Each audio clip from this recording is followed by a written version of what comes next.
Existe uma frase antiga em Wall Street que diz que, quando os Estados Unidos espirram, o mundo pega uma pneumonia. Mas essa frase está errada. Completamente errada. Se a economia americana espirrar em 2026, o Brasil não vai pegar uma pneumonia. O Brasil vai parar na UTI. O que você está prestes a ouvir não é uma previsão do fim do mundo, nem uma teoria da conspiração infundada. O que fizemos foi uma simulação matemática baseada em dados reais. Nós pegamos os números atuais da dívida pública americana, cruzamos com a fragilidade fiscal brasileira e projetamos o cenário exato do que acontece nas primeiras 48 horas após um colapso de confiança no dólar. E o resultado dessa simulação é, no mínimo, aterrorizante. Para entender como isso destrói o seu poder de compra aqui no Brasil, você precisa, por um momento, ignorar as manchetes sobre guerras, eleições ou disputas políticas. O verdadeiro perigo, aquele que pode mudar a sua vida da noite para o dia, é muito menor.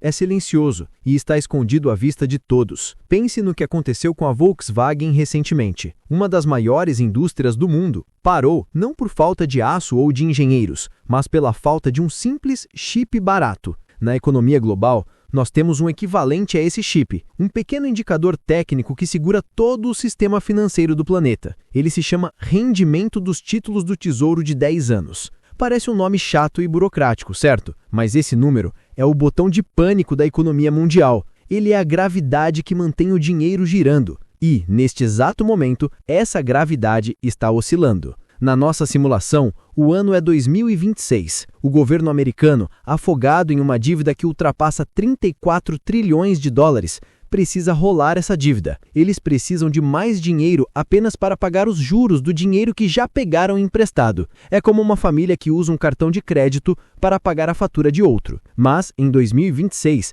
acontece o impensável. Em um leilão de títulos, que é onde o governo americano vende sua dívida para o mundo, ninguém aparece para comprar. China, Japão e Arábia Saudita, que historicamente financiavam a farra americana, decidem que o risco ficou alto demais. Nesse momento, o tal rendimento dos títulos dispara. A linha vermelha é cruzada. É aqui que a nossa simulação deixa de ser sobre os Estados Unidos e passa a ser sobre a sua carteira. No segundo em que esse leilão fracassa em Washington, um pânico silencioso varre os computadores de Nova York, Londres e Tóquio. Trilhões de dólares em capital especulativo não apenas param, eles fogem. E a regra do mercado financeiro em momentos de pânico é brutal e simples. Você vende primeiro o que é mais arriscado. E no mapa de risco global, o Brasil brilha como um sinal de neon. Imagine que é uma terça-feira de manhã no Brasil. Você está acordando, fazendo seu café, se preparando para o trabalho. Você ainda não sabe, mas a economia brasileira acabou de sofrer um infarto fulminante enquanto você dormia. Antes mesmo da B3, a Bolsa Brasileira, abrir às 10 da manhã, os algoritmos de negociação de alta frequência já drenaram bilhões de reais do país. O movimento é automático, não há humanos tomando essas decisões. São máquinas programadas para proteger o capital estrangeiro a qualquer custo. Quando o mercado finalmente abre em São Paulo, o choque é imediato.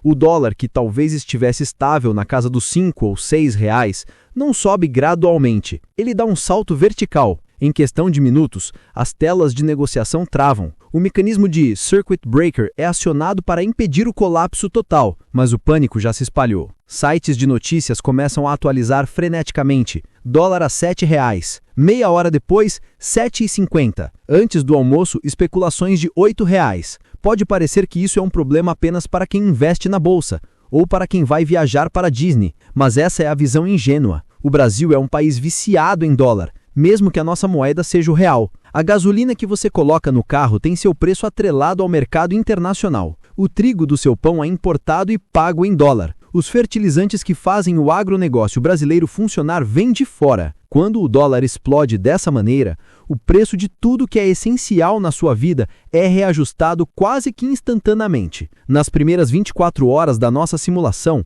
vemos os postos de gasolina começarem a alterar as placas de preço antes mesmo do novo combustível chegar. É a especulação do medo. O dono do posto não sabe quanto vai custar a reposição, então ele sobe o preço agora para se proteger. O mesmo acontece nos supermercados e nas farmácias. É o início de uma reação em cadeia. O Banco Central do Brasil, vendo a moeda nacional derreter, é forçado a entrar em cena. E a única arma que eles têm para tentar segurar os investidores no país é aumentar a taxa de juros. Se você acha que os juros no Brasil já são altos, A simulação para 2026 mostra um cenário de temor. Para impedir que o dólar chegue a R$ 10, o Banco Central seria obrigado a elevar a taxa Selic para 15%, 20%, talvez 25% ao ano em uma reunião de emergência. O objetivo é tornar o Brasil atrativo de novo para o dinheiro gringo, mas o efeito colateral é devastador para a economia real. Com juros nesse nível, o crédito no país simplesmente congela, financiamentos imobiliários são cancelados, o capital de giro das empresas seca. O empresário que precisava de um empréstimo para manter a fábrica rodando no mês seguinte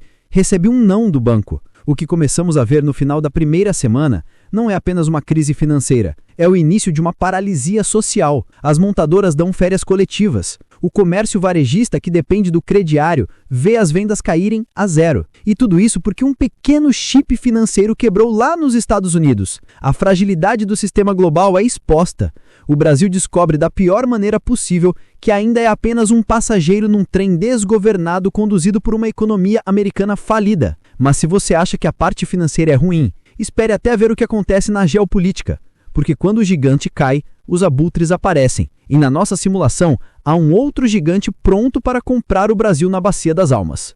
À medida que avançamos a nossa simulação para o segundo mês após o crash americano de 2026, o cenário nas ruas do Brasil começa a mudar. A inflação não é mais aquele aumento chato de centavos no fim do mês, ela é agressiva. Produtos começam a faltar. Peças de reposição, componentes eletrônicos, remédios. A indústria brasileira, desmantelada nas últimas décadas, não tem capacidade de produzir isso internamente. Esse é o momento em que a classe média brasileira sente o golpe mais duro. O poder de compra é pulverizado. O desemprego começa a subir rapidamente, pois as empresas, sem crédito e com custos altos, cortam a folha de pagamento. É um ciclo vicioso. Menos gente empregada, menos consumo, mais quebras de empresas. Mas é aqui que a nossa simulação revela um plot twist, uma reviravolta que poucos analistas discutem abertamente. Nem todo mundo perde com o fim do mundo. Enquanto a economia urbana do Brasil sangra, o setor exportador de commodities se vê diante de uma situação paradoxal. O agronegócio e as mineradoras, que vendem em dólar e gastam parte em reais,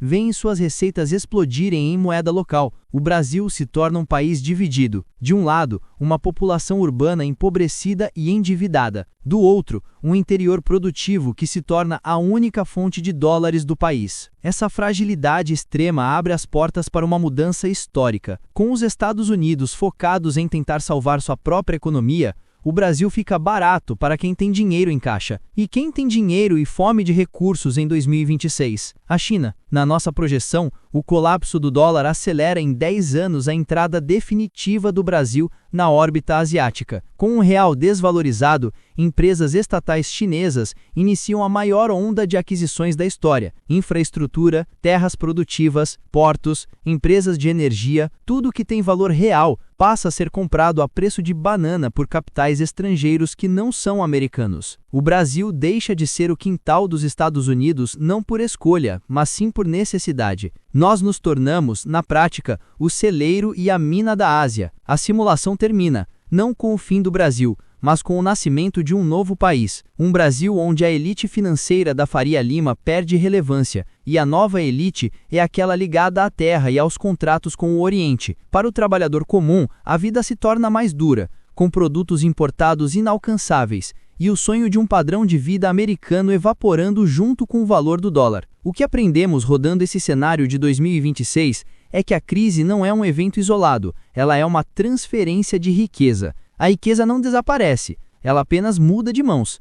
Ela sai das mãos que têm papel moeda e promessas de governos falidos e vai para as mãos de quem tem ativos reais. A pergunta que fica para você não é se isso vai acontecer. Os sinais de fragilidade da dívida americana estão todos lá. A pergunta é quando e, principalmente, quando esse dia chegar e o sistema financeiro global apertar o botão de reset, de que lado dessa transferência de riqueza você vai estar? Você será aquele que segura o papel que não vale nada ou aquele que possui os recursos que o mundo desesperadamente precisa? A simulação acabou, mas a realidade ainda está começando a ser escrita e o tempo para se posicionar está correndo.